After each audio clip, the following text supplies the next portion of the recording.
Nope.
I couldn't guess that.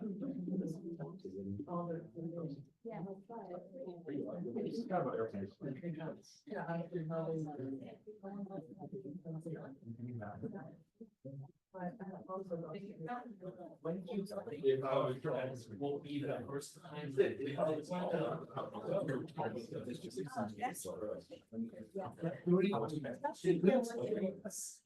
I'm just like, Can you find something for that? in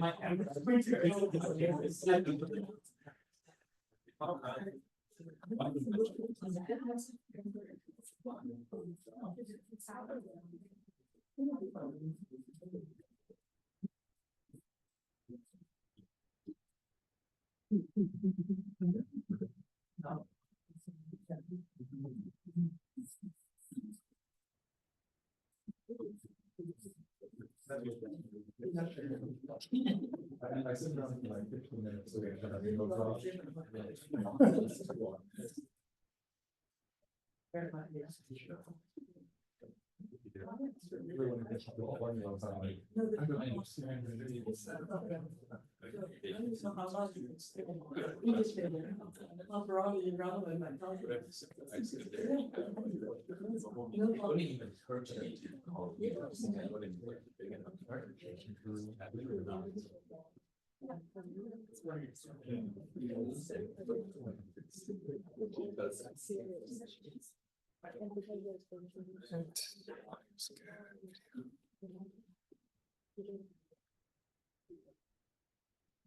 feel like it's a little bit premature for winding down right now. Well, I'm just trying to decide on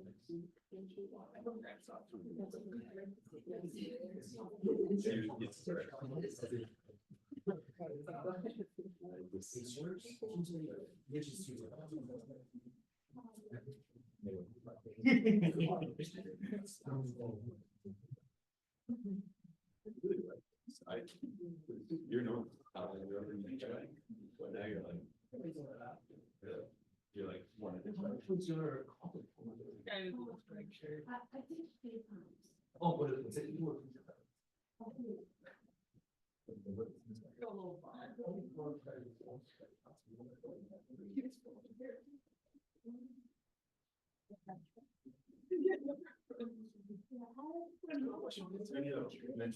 A long time ago now. Regarding the presentation. I remember. I was saying. Yeah, so my question is it true? What are your parents? How do your parents do this? He was with you when you were discussing that. So what are your parents? I German and Portland. Both. I don't speak. Wow. Okay. You gave a bit of a one-sided story. Yeah, I think you kind of made yourself seem a little bit more right than he was. Are you a bit? Trying to suggest right. I was wrong. Just a little. He was great. He can see. Yeah. So what would you say is the pronunciation? Actually, either. Maybe stretch the stick with one glass. Just go away. Yeah. Either of them. Yeah. So you take it around here.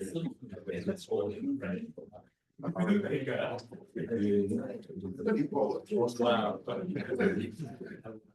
Well, you can choose wherever you.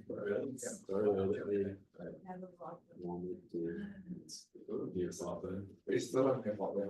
No, the negative part. You get to the whole. Thing is, with the news,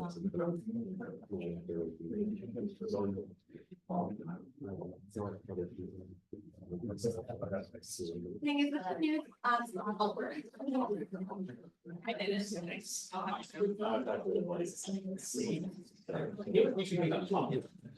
That would be great.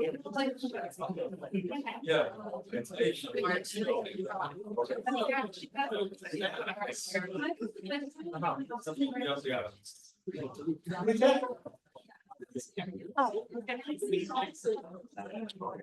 I got it. City.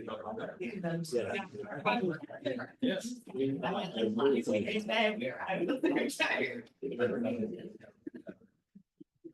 Oh my God. They do have.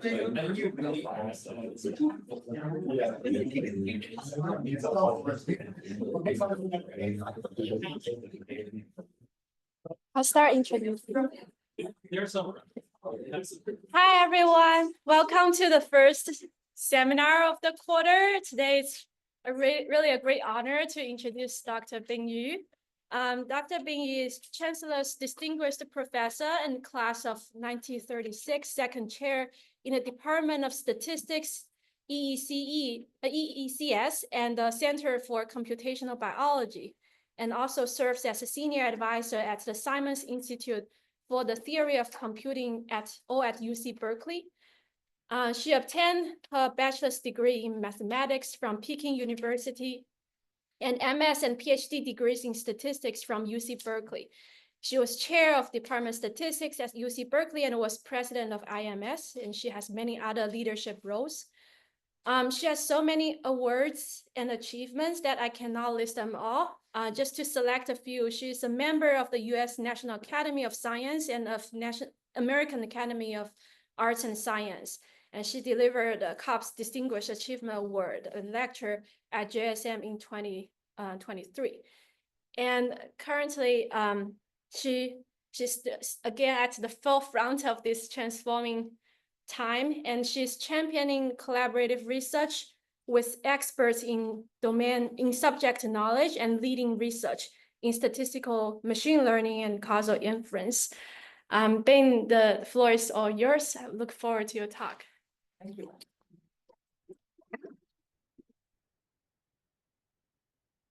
Thank you very much for the very kind introduction, for Ali and team and Deb for helping organize my visit here. So feel free to interrupt anytime. I think it's much more interesting to have a two-way dialogue than just I go through my slides. Where is my, interesting.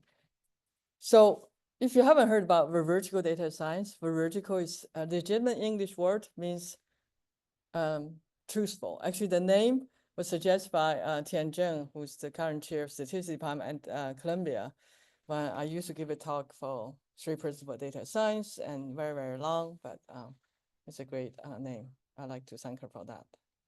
And we have been engaged in quite a few projects on medical AI, so I want to try to connect the two. So Yu-Veridical data science is a general conceptual philosophical framework we developed for the last 10 years, and it's an overlay for all our projects right now. And also there's some core research I'll share on uncertainty quantification under Yu-Veridical data science. Interesting, I don't see my, oh, I have to click. That's the idea. Okay, thank you. It's not going.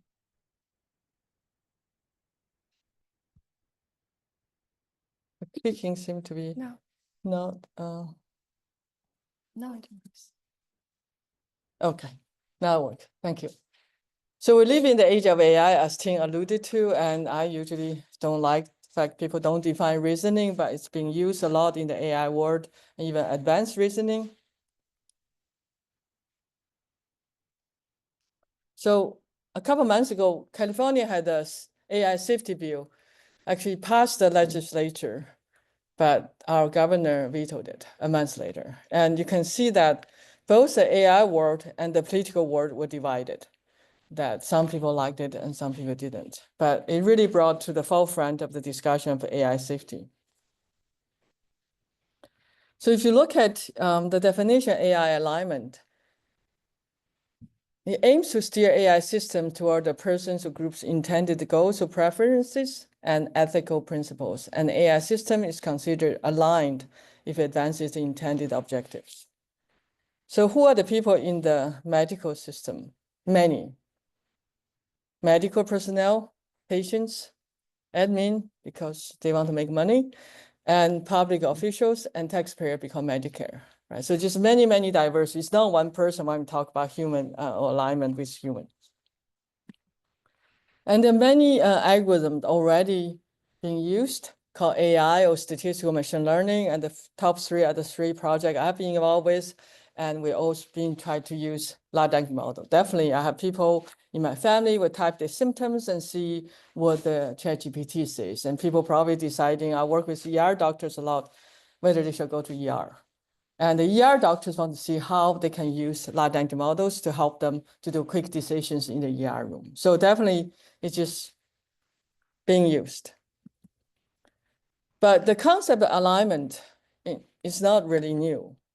At least goes back to the 5th century, where the first code of medical ethics was written in the Roman times. And a few hundred years later, an English author physician, Thomas Percival, had a document using the term medical ethics in 1803.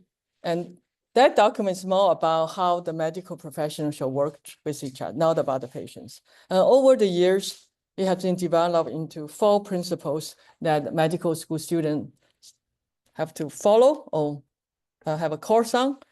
It's beneficence, so you have to benefit, non-maleficence, so no harm, autonomy, respect for persons, and justice. And you can expand the principle of autonomy as you need to have informed consent. You should not do things to people, disrespect to them without them knowing, and you should share factuality or truth-telling, and you should keep confidentiality. Actually, I had a discussion with Ken earlier on about genomics data, how to keep confidentiality. So all of that is kind of covered. And 1979, the US Health and Human Service Department had the famous Bellman report. That's why university professors now have some guideline to use human subjects in their own research. So they collapsed the 2 principles, beneficence and non-maleficence, into one. Basically, because if you benefit, you shouldn't do harm, and respect for persons and justice. I work with UCSF ER doctor and also urologists, and you can see the reflection of the different groups of people that alignment should be done from this Translational Science Institute, who they work with, right? You see the list. It's not just about the doctors, it's about patients, about the community, about also consulting partners. So it's a much broad group of people. And this is where UCSF makes decisions, various algorithms goes into practice. I also work with MD Anderson researchers there. They run about over 1,000 clinical trials per year. And some people already running AI, like clinical trial for AI algorithm, but there are so many algorithms, I don't think it's feasible financially to run a clinical trial for every algorithm. And they have 2 RRBs called cancer, and then they have a higher level cancer research community. They're talking about merging the 2. So the RIBs is following the Bellman report to protect patients. And they have another committee called Data Monitoring Committee that protects the integrity of the system. So you can see this alignment is already happening in medical research through these different structured approvals and biostatisticians on all these committees. So you might think that FDA should have something, right? They do have a document from 2024, but only 4 pages. The high level basis in that I learned about these acronyms, they have actually 4 centers for kind of evaluation, and they agree to work together. Very high level, no teeth. But if you go further back to 2019, there's another document. They now, at the time they call medical devices, software as medical devices, and they don't quite, AI and machine learning. And there's a bit more. They actually have a good machine learning workflow. So this is really good, at least looking at the process, not just modeling, but also many, many, many steps and different people probably making different decisions. So if you think about the AI alignment, expanded or more detailed, the revised workflow has to be considered so that we can make sure alignment at every step. And you have to also define what's alignment. I would like to think that these principles also make sense for general AI. And there's some similarity or quite a bit similarities. Medicine impacts almost everyone, and AI also impacts. So it's very widespread usage, and AI should benefit the society, should minimize harm, and autonomy I'll expand below, and shall have equal access to AI, just like equal access to medicine. And if you expand the principle of autonomy, we need informed consent. There are many lawsuits now about authors' data being used by this big tech, and some people even reversing it to prove that the author's novels, for example, have been used. And then the bots should give scientific facts. Actually, some version of it a couple of months ago, somebody asked one of the bots, how many rocks should I eat? And the bot confidently answered 2, and there's a paper to cite for it, right? So things like that probably is already reduced or eliminated. So it's this catch that people report. There's a lot of citizen kind of safety AI researchers, and they report things, and then usually those problems get fixed. But are there any more? We don't know. And confidentiality is by data privacy for patients. So vertical data science actually started being developed by me and my group about 10 years ago. The goal is really make the data science process beneficial and factual. And data science is a pillar of AI. Many developments depends on data and expertise. And vertical is an English word, means truthful, and it's a common word in Spanish. It actually means verified truth. A more precise articulation of the word in the context of VDS, over vertical data science, means we want to seek truthful conclusions, and we also want to be truthful to the process of seeking truth. The paper with my former student with the title Virtual Data Science, Carl Kumbir, now at UCSF, actually doing a startup with his postdoc colleagues, came out 2020. And my single author paper, actually, when I started falling in love with stability as a principle, was 2013. That was only about modeling. So over the last, between the 7 years, expanded the consideration to the whole data science lifecycle. So it's a philosophical conceptual framework for practicing data science responsibly with a documentation requirement. I'm not removing completely human judgment calls, but I want to remove as much as we can the human judgment calls, which kind of reasonably but arbitrary. And documentation is the only way to connect with context. What reasonable or not cannot be designed abstractly. I just heard a quote at the meeting at JMM going on right now. Said Nate Silver once said that data without context is not meaningful. So I very much agree with that. So you need to bring the context. So one means different things. One apple, one chair, one person. So you need to have the context. And it's an attempt to build a framework so that we can better produce trustworthy data results and help us to critically assess whether the result is trustworthy. It's aimed at scientific reproducibility. Reproducibility sometimes means also computational reproducibility. That's part of scientific reproducibility, but it's not enough. Just the code reproducible for different computers and different code. So it's more for the conclusions. So I started down this path about 10, 15 years ago. Two works from actually industry caught my attention on oncology. So two groups reported low replication rates of landmark findings in preclinical oncology research and kind of started the so-called replication crisis. And if you jump 10 years ahead, 2 years ago, there was a paper in PNS, 73 independent teams of research teams used the same data, not worry about data processing, and try to test the same social science hypothesis about the impact of immigration on social policy support across different countries in the world. And they find results from the large negative to large positive.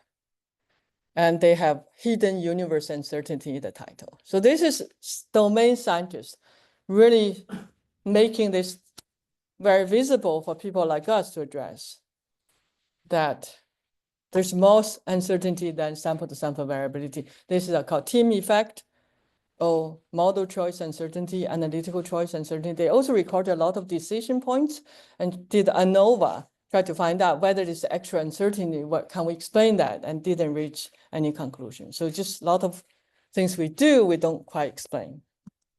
Similarly, 2023 Nature article, same data, different analysis. And they get variation in effect sizes due to analytical decisions in two data sets, one ecology, one evolution biology. So similar conclusion. There's another paper in finance with similar high-level conclusions. Humans make different calls, you get different conclusions. I hope we all agree that that's not scientific enough.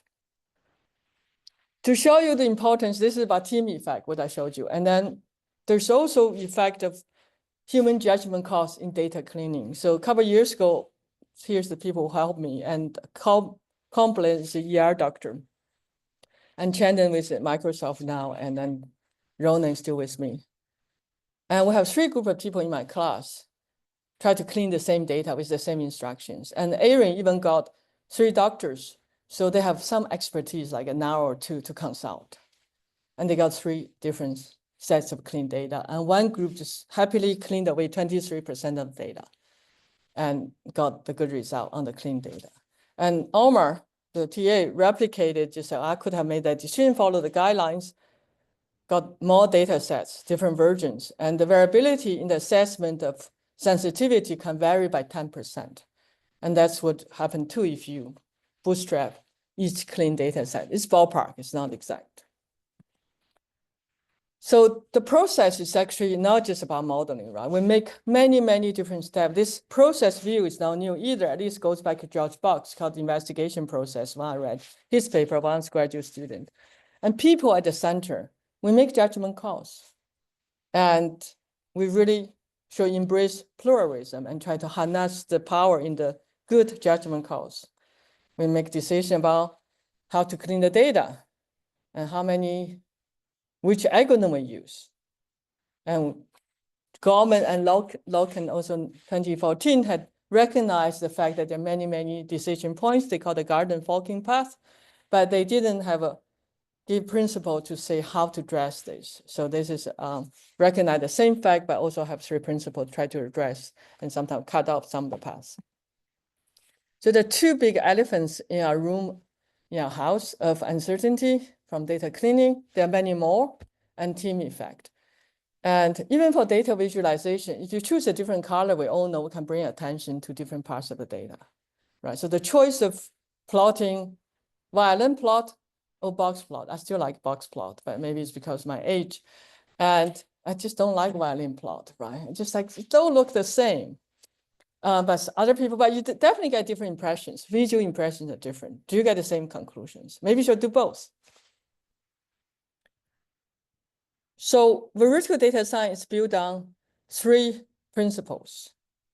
And predictability is very much riding on the wave of machine learning and has been generalized in the book to non-supervised, unsupervised learning. Start from supervised learning, therefore predictability for reality check, but the book with Rebecca Barter has gone further. And we have to take computing very seriously, but we add data-inspired simulation. We have a paper for good data-inspired simulation models. And stability is a huge expansion on the sample-to-sample variability from statistics to include data cleaning, human judgment calls, and to unify with stability in numerical analysis and control theory. People say, how is it different from robustness? It's actually robustness. The reason I didn't use in the first paper robustness, because robust statistics has a particular meaning. I didn't want to confuse with that. It's more focused. It's really robustness. It's really a unification and synthesis and expansion on ideas and best practices from machine learning and statistics for reliable, responsible data science results. So if you see what you do very related, that's great, because this is, I'm not claiming this is everything new, but I try to make a formal framework and therefore, and build on the framework for further developments. So when I went down the path about 10 years ago, I wrote that at the minimum, reproducibility manifests itself in the stability of statistical results related to reasonable perturbations, to data and to the method of model use. So I was very much a modeler 10 years ago, not worrying about data cleaning. And by trying to unify the sample-to-sample variability and also the choice of models, right? Robust statistics, actually this was based on my Tukey lecture for Bernoulli Society. I tried very hard to connect with Tukey's work. And Tukey was talking about robustness in terms of you want some center of the distribution, but you might have different models, try to get the center, you have train mean. So it's very about modeling different models. And so just unify this too. And later realized stability is key to the whole data science lifecycle, right? Even linguistic stability. If you talk to people not from your area, when I was a graduate student, ML used to mean maximum likelihood. Now it's all machine learning, right? So the meaning is changing and across different fields. Attention, I was working with Aaron and we're talking about attention, about the different effects like ultrasound images. And he was very nice that he went ahead and found a lot of papers. And it's about attention head in transformer. Because the attention is being used, unless you're deep learning, use attention is what we use. Attention is human attention. So even this just happened like 2 months ago. So when you have multidisciplinary teams, you need linguistic stability to make sure the terms used mean the same thing. Theoretically, yeah, let me say one more thing about reasonable. So what reasonable or not depends on the context, right? I drop the phone, hope it doesn't break. I go to the top of the building, it's gonna break. And that's not a reasonable perturbation. We hope we're all agree. But so you need a context. But if this is made for a spy or something, maybe it shouldn't break. So I'm just saying that you bring what's reasonable cannot be defined without understanding of the concept and data collection process. So that has to be documented. And on the theory side, classical statistics was really built on central limit theorem. And central limit theorem is actually a stability result. I learned it from the characteristic function in graduate school, but there's another proof called the Lindenberg swapping trick. You basically swap out x1 through xn with this normal Gaussian random variable 1 by 1 and control the perturbation by something like Taylor expansion. Then you swap everything out, you have linear combination of Gaussian, you have the central limit theorem. And random matrix results have also similar, you don't have Gaussianality. So Gaussianality is not the key, stability is the key. And you have uniform stability, machine learning theory, and people have been following up on that recently. So I'm hoping that we'll do a workshop at Simons Institute, try to bring theoretical people together, look at different CS people and stat people and machine learning people to really have build synthesis, understand into stability. So I'm working on a proposal for a workshop. And on the ground, my group has been following this PCS framework after the paper. Before was developed with two scientific projects, one from genomics, one from neuroscience. We see a lot of mileages by following this framework as an overlay. You still have to do a lot more and articulate what's the good stability relative to what metric from neuroscience to genomics and cancer research. So PCS or VDA addresses the entire data science lifecycle in practice and provides fundamental principles. I like fundamental first principle because too many things. And consider multiple approaches. In multiverse, that's what championed by government et al. And also taken by social scientists, is this forking path, but they don't go for principle. They just recognize that and do sensible things. And it really moves away from the single true model framing. That always bothered me even when I was a graduate student. I haven't seen a true model in my life. But we teach students as if there's a true model. So we have a whole missing gap. If you have a good model close to be truth, great. All the things will really, probability result really make sense. But most of the time, they're approximation, and there are multiple approximations, and you have to face that. So documentation. There's no way out. You have to bring the context to documentation, be transparent, and help you to think clearly. And we have a template, feel free to borrow to lay out the analysis and do stability. So this was made when we worked with MD Anderson people for pancreatic cancer. So if you go back to the FDA machine learning workflow chart, at least the pre-deployment and the post-deployment can be easily, I think, good case studies for PCS development with data selection.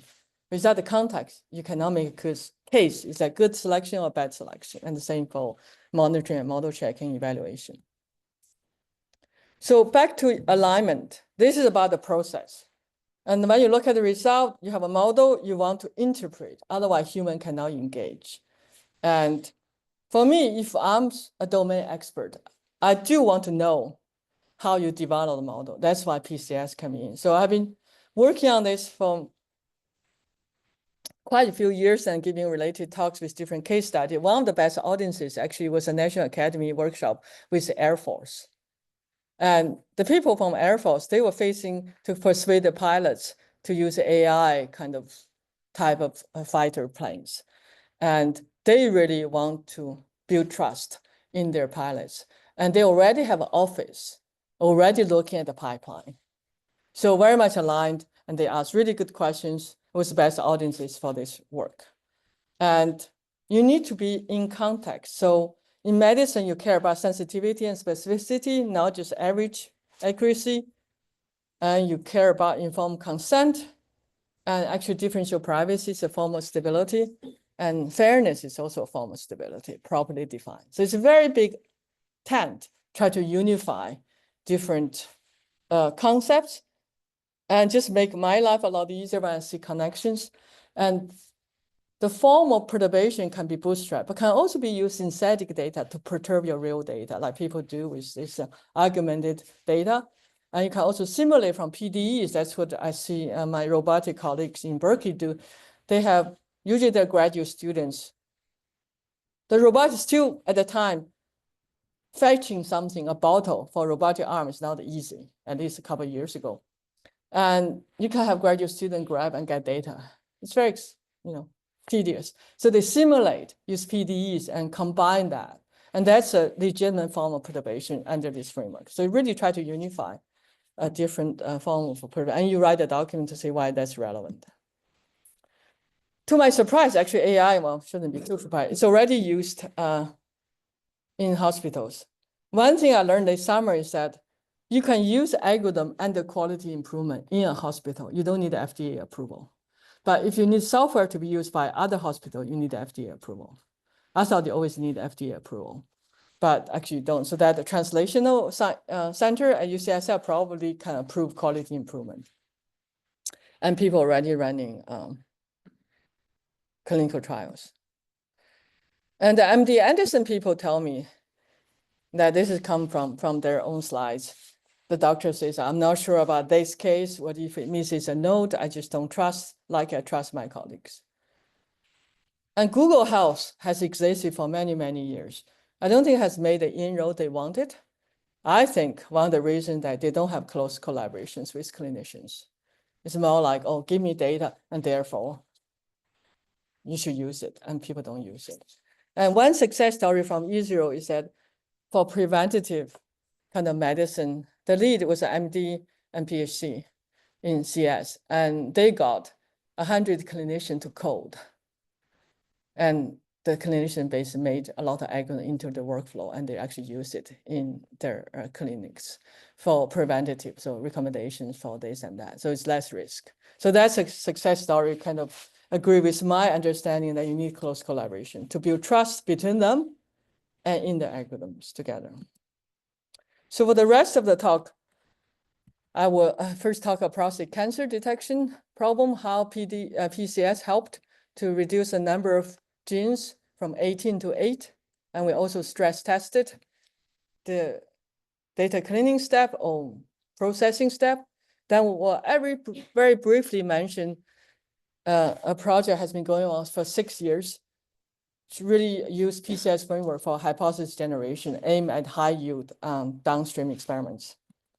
And then go to alignment, build a whole pipeline to help doctors to understand some extraction information from cancer report so that they trust the extraction.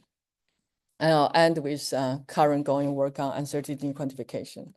And if I have time, I'll talk about a short paper I wrote with colleagues on how to meet large language model challenges, and end with a summary and some software and the book ad.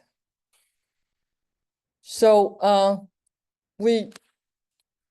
PCS can be also used for general methodology development, but we do it in context. So this is a method get stable importance measures and after model check and combine good models. So so I started working on cancer research. Actually, it was because I was actually on the review committee for State Department 2019 and met Ross Prentice. We were both on the committee and got along really well. So he invited me to Hutch, met Ziding Feng, and Ziding said this could be used for early cancer detection. And then we did that paper with Sam Hanash, pancreatic cancer. And then he invited me to give a keynote in one of the EDRN conferences. And I said, I need to go in with 2 case studies. I thought that would be more convincing than with 1. So he introduced me to Chen Ayan, who is a Michigan cancer researcher, also a PI of EDRN. So Tiffany Tan, my former student now at University of Notre Dame, and Kenny, my former postdoc now at UC Irvine. So the paper has been published. We're not part of this. So when we start talking to Arun and Ziping Zhang, I don't have a photo, is the data scientist on their team. They already had the paper on archive. So we basically redid the analysis. We call stress tested. And their paper already appeared in JAMA like last year. So they try to predict like more significant prostate cancer, grade 2 or higher, with clinical variables and gene expression, 54 of them. They already have external validation cohorts, and that's like Hutchinson had to do that. And they have a logistic elastic model, used 17 genes, plus the PSA gene with KLKS protein, and get really good result, right? So compare PSA and PCPT are two currently used tests, clinical tests, is like 60 or 65 AUC.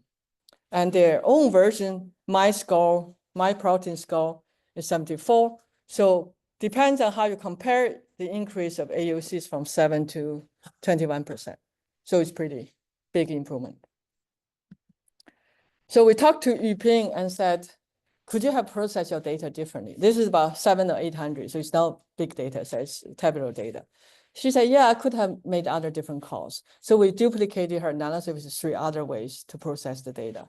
And then we follow the PCS framework and introduce another 8 different methods, because it's not like logistic regression, there's a scientific foundation, just a supervised learning method. And we end up with 6, and then we average the important scores, and then we rank the genes, and we're able to reduce from 18 to 8. So here's the data, right? So the first block, we have the first processing method called base, and 3 other ones. I won't have time, but that's what she agreed. And then you can see logistic net, very similar. And the next block, next method, and so on and so forth. Fix is a new method for my group. It's additive tree, so there's now smoothly, it doesn't work well, so we said didn't pass the prediction check. And we want to aggregate on the importance measure from RuFit and GB basic XG boost don't quite have that, so we didn't use them. So we end up with 6. And then we rank them according to the 6 methods, and we just average rank. So now we have rank using average rank across methods. With that, we end up with 7 plus KLK3, the all prostate cancer genes, with average similar performance. So actually the paper just got accepted in cancer biomarkers. It's a special issue with EDR and conference. We call simplify my score, or SPS2. So we do 1% or 2 less than using 18, but remember, the data cleaning step can introduce 1 to 2% difference. So we felt this is on par with the more genes, and we can take 1 more, 1 less, and the plus is use prostate volume or not.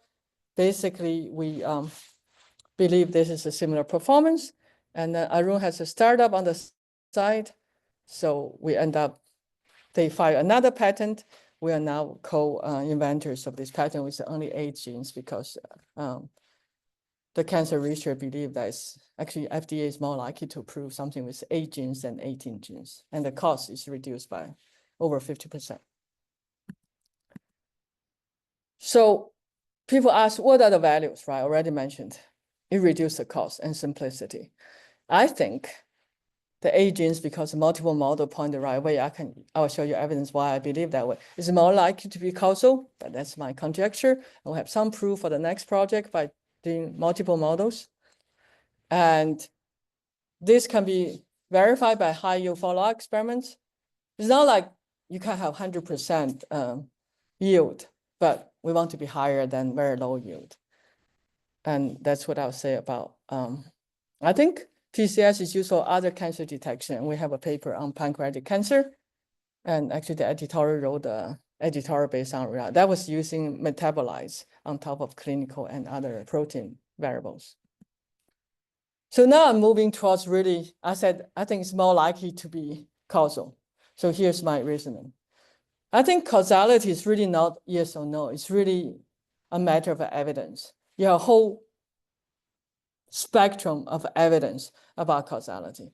On one hand, you have fixed laws, right? Hooke's law. It's very replicable, but still never 100%. Sometimes the spring gets old, you put a load, it breaks. For that instant, actually, it's not, Hooke's law is not followed. So even there, it's not 100%. On the other hand, it's the FDA type of statistical causality, right? But even you run a randomized clinical trial, you still have to make hope or argue suitable holds. So you can never do causal inference without any assumptions in practice.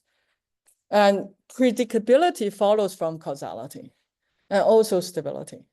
Therefore, it's not causality, but we can use stability added to predictability for integral hypothesis generation and for recommendation for experiments. So here's a comparison with, so the data I'll use for this particular case study is UK Biobank data, so it's observational data. A lot of times, causal inference based on observational data don't do model checking, and we do through prediction screening. And the causal evidence usually is argued through assumptions based on domain knowledge. And we do explicit stability analysis. So in some sense, it's kind of invariance principle at play of stability. The models have different structures and will create pseudo environments. If the same variable become important, it's more likely. I'm not claiming it is, so we don't claim it's causal. We just accumulate the evidence and do recommendations. So that's the difference. So here we want to find epistatic genetic interactions, which is very hard for human diseases. And it's kind of going beyond GWAS for the marginal. We do use GWAS a little bit to screen out things, but then we look for interactions through the PCS framework. And we hope for smaller FDR or high yields. This project has been going for 7 years. And it's a large team of people. For this phase, I mainly work with the guy with the red tie, Ewan Ashley, who's actually the chair of the medicine department in Stanford, a cardiologist. And the two people with red names, Qing Ru is postdoc of Ewan, and Tiffany I already mentioned. And the guy with white coat and Merle, who is my postdoc now, back professor at Germany, and Carl Humbier, we did a case study with a new method called EpiTree, try to see for red hair, whether our method based on decision trees work, and it worked. But this is a lot more complex than red hair for this particular heart disease called hypertrophic cardiomyopathy. And it's characterized by the thick walls of heart chamber. And prior work made us believe that cell size is associated and there's a genetic component. So this is all what we build on. And the data was UK Biobank data. So we spent a couple of months right before pandemic. I took my two people to visit you and Ashley back in Stanford, stayed there for a week and came back and was locked down. And the HCM labels didn't work. We couldn't beat 50% random toss. In hindsight, it's because I think many people had HCM were not diagnosed. And this we use unrelated individuals from the UK Biobank. So we went back and the team Weston from Stanford used somebody else's deep learning algorithm to find the volume of the left ventricle wall and normalize with weight and height and end up with a continuous random variable. And then we want to follow the PCS framework for prediction check. And we don't know what's good enough prediction because continuous variable. So we end up binarize and also clear the signal. We took the top 15%, bottom 50%, made a binary classification problem. So we beat 50%, we know there's signal. And we beat by 5%. So that's the lowest prediction problem ever done. And I think this pipeline could be used for other phenotypes. So that's the pipeline. Because they're kind of unrelated individuals, we just did a random split, and we used GWAS to do dimensionality reduction from 15 million to about 1,000. We used two packages. One is called BOLD, one is called Plink, and we did a union. So we did a stability there. And for the thresholding, the top 15, top 20, we did 3 thresholds to make sure the binarization doesn't rely the result on the threshold. And we used multiple methods they all give. It's the RF, it's an early method we developed with Ben Brown's group from IBL. We have a signed version, we got 50%. But this signal is so weak, RF was not enough. So I have developed a new method called low surf. And then we did gene silencing experiments. So it's really a multi-step pipeline that statistics is not enough, nothing was significant. but the ranking was still very useful. So you have to combine the statistical evidence with downstream experimental evidence to really have a discovery. And we have to add stability on top of iterative random forest to make it work, because this human disease is very difficult. We find two epistatic interactions. We did a lot of annotated database search, and then we did a lot of mechanistic interpretation, introduced more data, and the referees asked us redo the analysis with more conventional method. And finally got accepted by Nature Cardiovascular Health Research. It took many years. So I want to give a shout out to my main co-authors. And we ran 5 experiments and we got 4, like two causal genes and gene epistatic interactions. And I'm hoping that I keep telling myself when we go through this revision. So the first round of revision, the response to the referee was 38 pages. Now the paper is 88 pages plus supplemental material. Kept telling myself that it's worth it because I want a drug someday. So, but great young people, Tiffany and Qingru, really talented and just really good scientists. So to summarize that, the code for LowSurf is at our website. If you want to give it a try for UK Biobank for your phenotype, feel free to use it. So now back to the alignment, back to prostate cancer in a way, that we want to allow some window of picking for the domain expert to see how large animal might be doing things their way or not. So that's the next work. Many papers have been written on medical large animal models. And as I said, it was a bill already, and the doctors are not willing to take AI yet. So we need to interpret to bring experts in to work with them. They don't usually want to look at the code, right? And stability is prerequisite. So this is second or third paper. I've been working with the guy with the tie. Usually a doctor has a tie, like Anabel Audishi, who is a urologist. And Aliyah Xu is my CS student, led this project. Britton, the guy with glasses, was a former student, and we did the same data with more traditional machine learning algorithms. And our algorithm is on the UCSF data commons platform, so people can use it. So it's a very simple natural language processing task. You have prostate cancer pathology report. It's unstructured data. We've done pull out like cancer grade, something to make it structured. So we developed a whole pipeline. And Yash was just a good CS guy, want to do something practical. So he found me and work. And Tristan is a Microsoft researcher. The whole line is a long story how I ended up on the path. But let me, I'm not having a lot of time, so let me just keep going. So this, we can only run relatively small model. So BERT class is a transformer. And it's not generative model, but it's transformer. And it's about a few 100 million parameters. As I said, the task we try this on is pretty not a very sophisticated task. In a nutshell, this pipeline we call SUFO, we investigated the feature space. So for statisticians who want to get into AI, actually a lot of the analysis of large animal models become high dimensional statistical problem. And what we did is just look at the pre-trained model, BERT. Don't worry about the second one. It's a Microsoft particular version. It's less well-known. BioBERT, clinical BioBERT, PubMed BERT. It's all kind of BERT structure, but the input data is a little different. Sometimes they train on top of each other. Sometimes they start from scratch, but it's the same structure. And we look at the, after fine-tuning with our pathology report, the feature space of the last layer actually mostly sits on the first 2 PC components. So it's really sparsified. And this allows you good data visualization to look at outliers and things like that.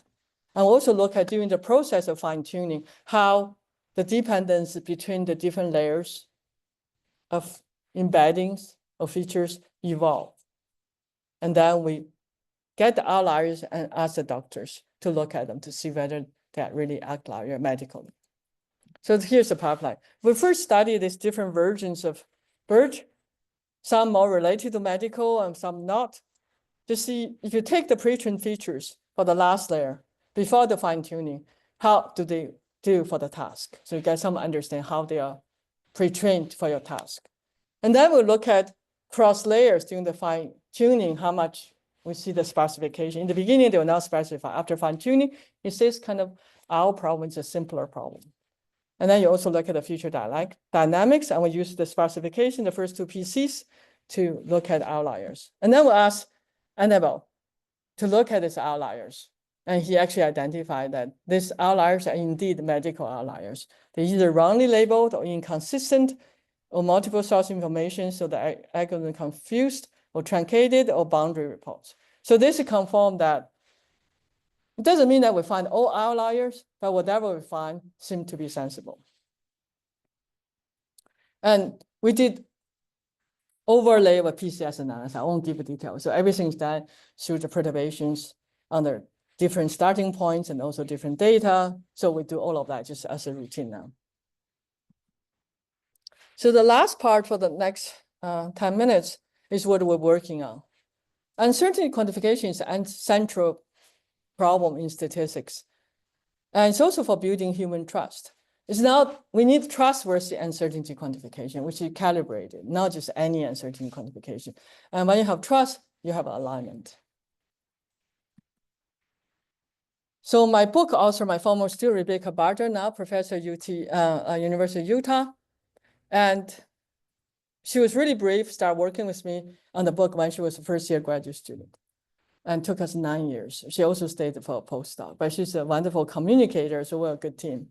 And she needed to leave Berkeley after the pandemic, and I wanted something uncertainty quantification, so we pretty much quickly wrote chapter 13, which is prediction, we call perturbation intervals for regression.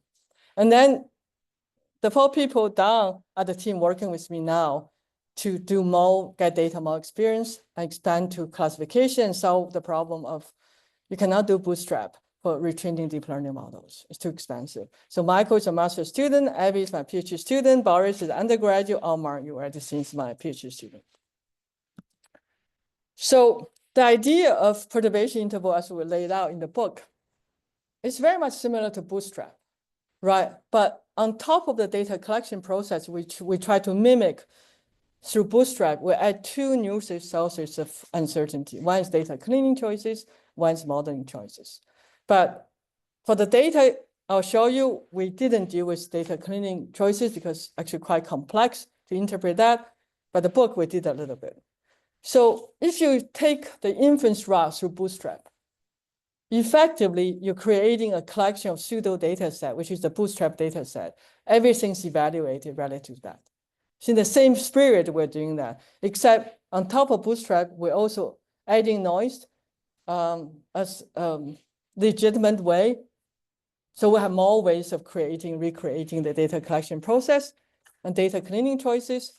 It's just another uncertainty and also model choices. So it's really create a collection of finite number of pseudo things or targets, and we evaluate the probability relative to that. And then the documentation is supposed to explain why this pseudo collection of pseudo data set reflect the process. So you have to write a document about it. And in conformal inference has attracted a lot of attention, so we want to compare with that. Conformal is really much for the modeling stage. And the PCS framework is for the whole pipeline. And right now, the framework conformal doesn't deal with data cleaning. And conformal does one model. We do multiple models, and through prediction check, because you already have a method, you're not going to screen that out. So we both do calibration. And the interval formed is a little different. So we take the bootstrap. So suppose I have 5 good algorithms among 10. And then you just do bootstrap. So each algorithm will give you 100 prediction for a new data point. And you have 5 of them, you have 500. And that's your interval of distribution. And you take the top 5% for the 90%, bottom top 5%. And then you evaluate on the validation set. And then you use a multiplier to adjust to make the right coverage. And conformal, because exchangeability assumption, you actually have different predictions, but you have the same size moving around. Even though they are newer work who try to adapt, but in our experiments, the original one works the best. So that's what we compare with. And then we both try to achieve the coverage. So this is, we didn't worry about data cleaning, as I said, in the orange. We collected 17 data sets, just open source. And some, the green ones are kind of high dimensional, and the white ones are not high dimensional. And if you look at the conformal literature, it's pretty heavy on theory and very limited real world data examples. And across the 70 data sets, we find that, so we compare with Lei et al. The CMU early paper 2018, because in our experiment, give the best result among the conformal ones we tried. Both give good, because calibrated, desirable coverage.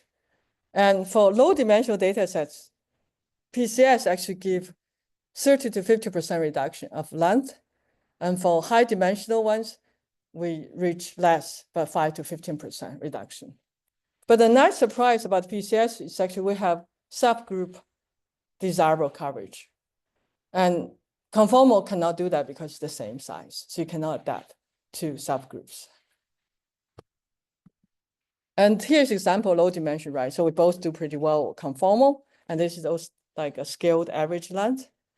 And this is about 30% reduction. And this is not pre-selected. So PCS doesn't know which subgroup we can look at. And I'll explain why this works. And you can see that we adjust for the size, and conformal just stays the same. The both coverage actually pretty good, but the width doesn't adjust. So in hindsight, if you have many good methods, when you have lots of data, the good method actually agree. So you have small intervals.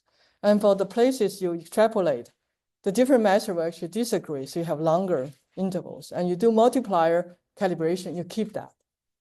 And that's in hindsight what's going on. It's kind of, I've been going after various data for at least 5 years, but we always think about through the predictor space. And it's very hard. What's the neighborhood? We didn't really make great progress, but this indirectly dealt with that problem through the estimation function. And it's much simpler. That's the hindsight explanation. And then here's a high dimensional, and we don't have as much reduction. But if you do, so now you can see that the conformal lost the coverage. We're not perfect, but we're better. And for this group, it's both fine. So this really says that for the active compound, we cannot do as well. And if you want to go for precision medicine, I think subgroup coverage is desirable. And then we extend beyond the book to a binary classification. If you look at the literature, conformal mostly did prediction sets. The prediction set make a lot of sense when you have multiple classes, because you cannot keep track of all these different probabilities. But for binary, I think there's a need for probability prediction. We did both. And so here's some data sets. You can see that the coverage, both are pretty good. This is 4 data sets for binary classification. We're still doing more. And actually, FICO, PCS actually has not as good coverage, but we're a little shorter, so that should be adjusted. So for the first 2 data sets, I think we may be a little better, but for the last one, actually conformal is better. We use random forest for conformal. I think what we learned from here is that for if there's one good method, of course you use that, it's better to use some not so good method. And we right now use the top 3 prediction method. I think we need to revise that, because if the last 2 and the first one very much different, you should not go for 3. So that's some tuning parameter we need to look at more. And we also have an interval coverage, which conformal doesn't go. And here's example for C4 100 classes where the sets make a lot of sense. And we cannot afford to do bootstrap. We did, it's just very expensive. It takes like 400 minutes. And so we tried 3 efficient ways to create these different predictions. We can do weighted dropout. We can do additive noise. We can do randomized embedding. Basically, just take different embeddings and you build logistic regression. So that's the cost for the embedding, even give the best method, because you have to refit logistic regression. I was talking about how to speed that up. Bootstrap is the most expensive because refit the deep learning model expensive. Drop-off doesn't work, but now it's actually not too bad in terms of cost and in terms of performance. So this is still ongoing. We need to do more work. And I think I'm running out of time. Just to say that we have a short paper to really think about the large language model development. I want to make it open with my colleague Ahmed Allah, Computation Precision House, a new program with UCSF. So let me just say that I think we need to make sure more involvement from our side for this big language model development. These people might have to have security clearance, all of that. And users also can provide data set for reality check for this big text to compare. And then we need more resources. SAP has this NAIR. You can get GPUs. And we need to document not just the downstream judgment costs. We also need them to be open, at least oversight, to look at the upstream judgment costs. So what's really PCS? I was asked a question while I was at Janina Farm last year. It's really good data science hygiene and use this common sense, get multiple opinions from good doctors and integrate. So I think PCS has multiple roles we use. You can do, it's really try to get more internal validity before you do downstream. And uncertainty quantification is still ongoing. And we did a recommendation for causal validation. You can also redo analysis by stress testing. You do new algorithm development, and people have extended this framework to other sources. Geographer to spatial, Susan Murphy's group to reinforcement learning, and Tianjin's group network analysis. And we have software for you. We also have R package to encourage you to do multiple simulations, data-driven, so stability. I think for theoretical analysis, that's something proven to be useful. We should do multiple theoretical analysis under different models. And Yu-Veridical flow is a Python package to make the stability step more streamlined. And both SimChef and vFlow are in journal open source software. So it's code checked. Merits is a simulation guide. We need to revise that. And that's kind of cooking. It's a good name called Merits. It's, my student came out with that. Modular, efficient, realistic, intuitive, transparent, stable. How could you not like Merits? And documentation, feel free to borrow. And the book. Right, so free online at VDS book. You can use part of it. I usually use this and also the more traditional books. And the hard copy came out last October in the machine learning series of MIT Press. It's intended for both stat and data scientists and also domain experts. It's very accessible. My chair, Haiyan Huang, sent it to 2 of her friends' kids in high school. They seem to like it. So actually, I'm working with Xiaoli Meng. He has from Harvard, a platform to help high school. We're talking about making a high school version. They're doing fundraising now. If we get money, we'll do it. And there's a very positive review by you all and Yuval Benjamini in Xiaoli's data science, Harvard Data Science Review. Thank you very much.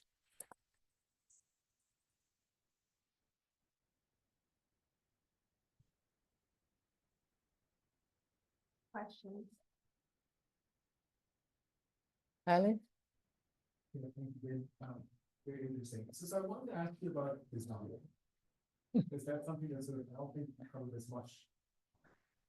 Yeah, so it's a fair comment that the book doesn't really deal with the design. I think the cardiology is kind of a design. So on the research front, we're addressing that. And in some sense, the cancer prediction is also kind of design for follow-up. So I'm working on a project, try to use with adjustment of causal inference.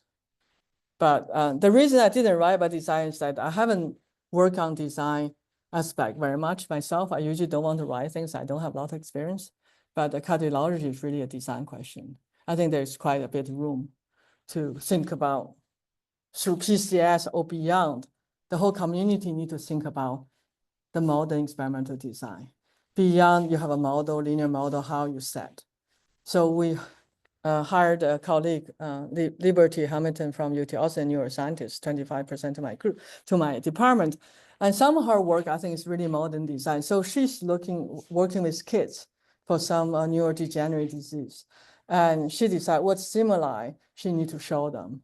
And she need to have parental consent, right? So all this considering, traditional doesn't worry about who you're dealing with. It's mostly for animals or something.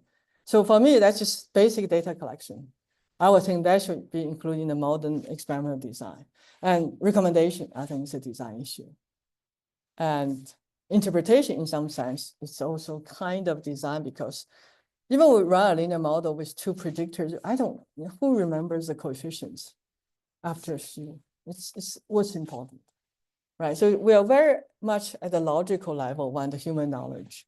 And so I think feature importance should become part of design and just expanded scope of experimental design. And I'd love to hear from people actually do design in more substantial way. Clinical trials, and I would think that the PCS user is really simulation for clinical trials should be part of the design because what model you simulate impact how you do the design. And I would suggest that we should do multiple data-driven simulation models. Most, at least based on my student who work with Barry Consulting, mostly seem to be random effects models, if I understand correctly. Right, but that's good, but I want to add some other ways. Also fit the data equally well, and if they agree on the design decisions, then I'm happier. Oh, you say write a document, say why you go one way. Because we don't have really true model. That's why you move away from the true model, then everything needs to be considered, at least more than one model. That's exactly what I actually want to ask because you mentioned that there's no true model. At least I haven't seen one. Some physicists might say they have seen one, but I think you're lucky if you have one. I have no problem. Yeah. Design aspects, both for clinical trials, but also for observational studies, design of observational studies. Yeah, which data you use? Yeah, exactly. That's a design issue. And there's so many data sets, databases, right? If I use Japan Biobank, maybe I'll get different genes, and maybe it's legitimate because it's a different ethnic group, right? But you have to be aware, whatever I find, it's basically the Caucasian population in the UK Biobank.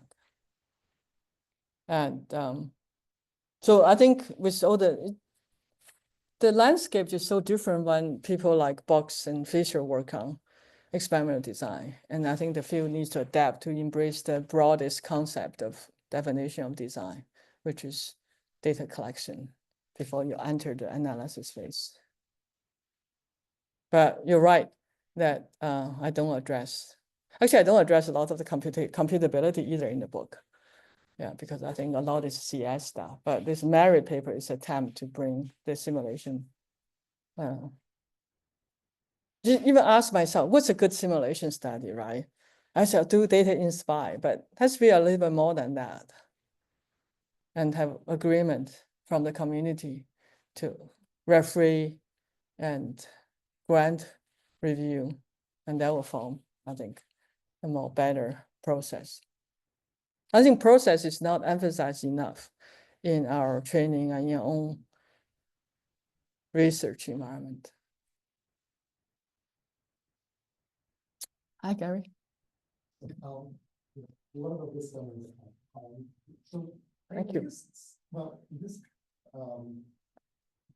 very limited understanding, but it seems there's some flavor of model application or model application that it is something smarter than just model application. So can you? Yeah, that's a very good point. In my mind, it's more clear now than when I started.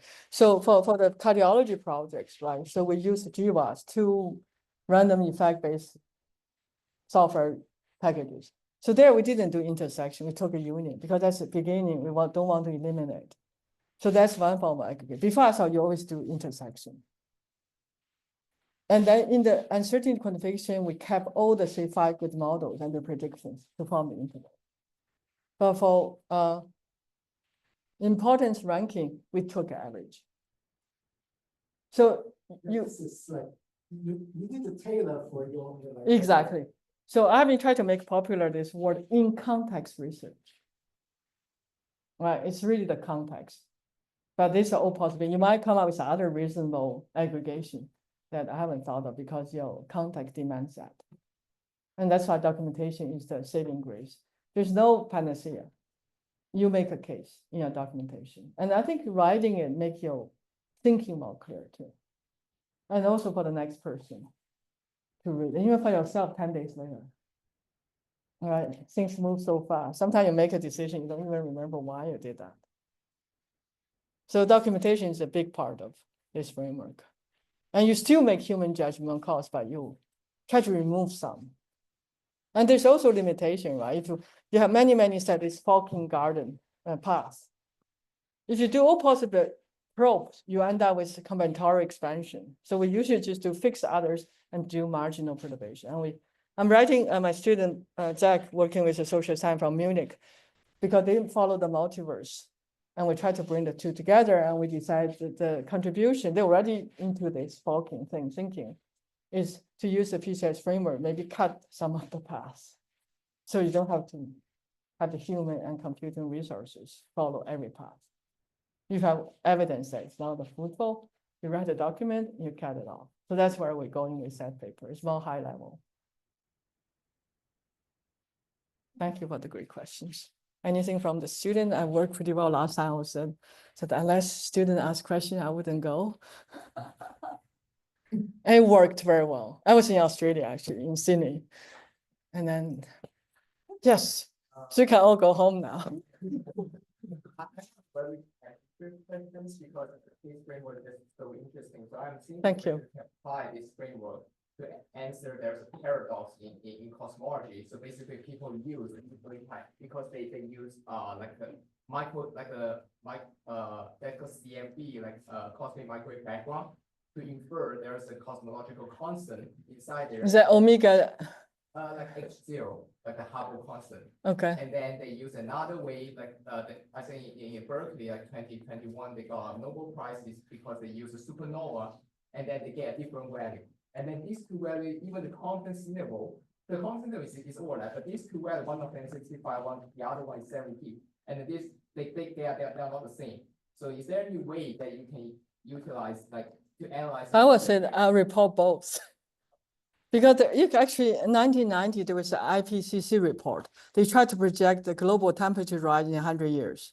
And they have 9 curves from 9 models from 9 leading groups. And that was very informative because the prediction from 1.5 degrees to 5.5 degrees. I think they should report both. If they're both reputable, then when people present this, they should present both intervals and the point estimate, and maybe future evidence will resolve instead of finding the truth. I will at least do that visually. That's what I thought they were already doing PCS, this climate scientists. They just, it's not bootstrap, it's not Bayesian, it's just 9 groups of 100-year projection. I think we're going beyond 1.5. So it's a lot more informative than just choose one. Because when you see one curve, people start believing it's very precise. But you cannot quite do statistical uncertainty, very, I think, at least they didn't think they could. But just having our perturbation intervals. So they could also do perturbation intervals. I don't know resolve it, but I think it's a step forward for people to recognize and face it. Just called perturbation intervals. Thank you. Thank you for the question. Anybody else, student, want to jump in? Yes.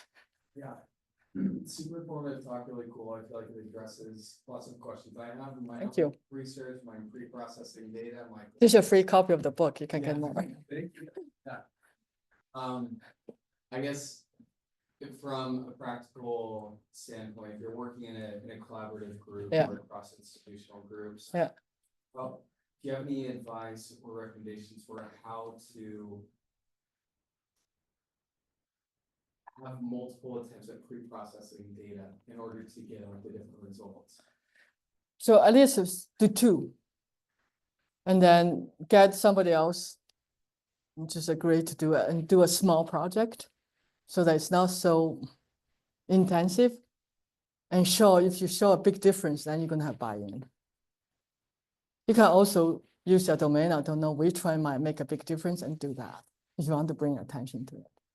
But at least the book recommend you at least keep 2 or 3 copies of clean data and then run through the pipeline. Unless it's huge data, usually it's very feasible.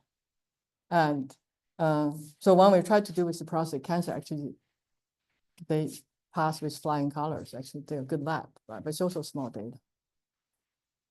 And it needs to be a culture change. And I was talking to Ali about it. Like, we have people here really charge of centers, and also Gary, that do some pilot studies.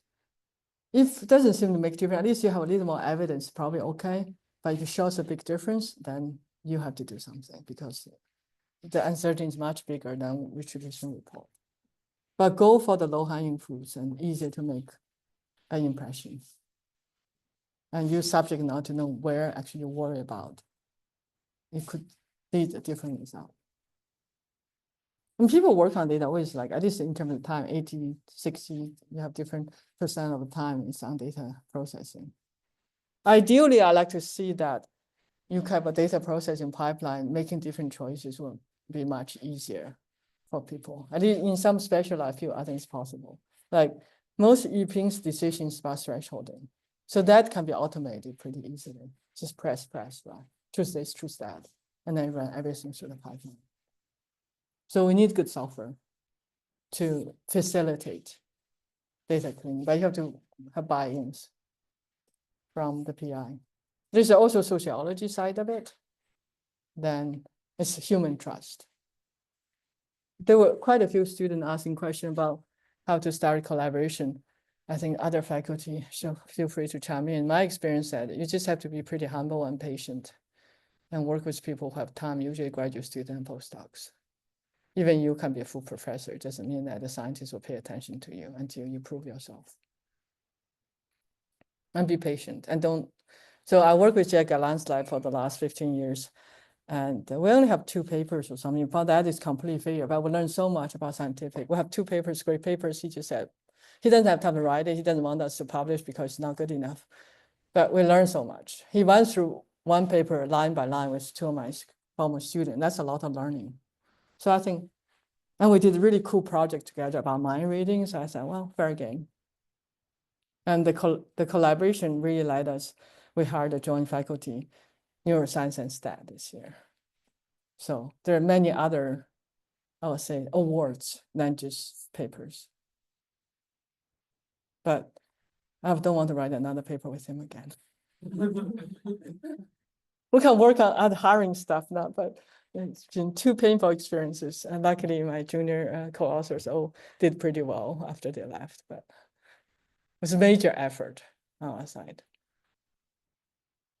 But now can I say, I don't talk to you anymore, right? So we're still talking. Due to amount of time, let's thank Thank you for all the great questions.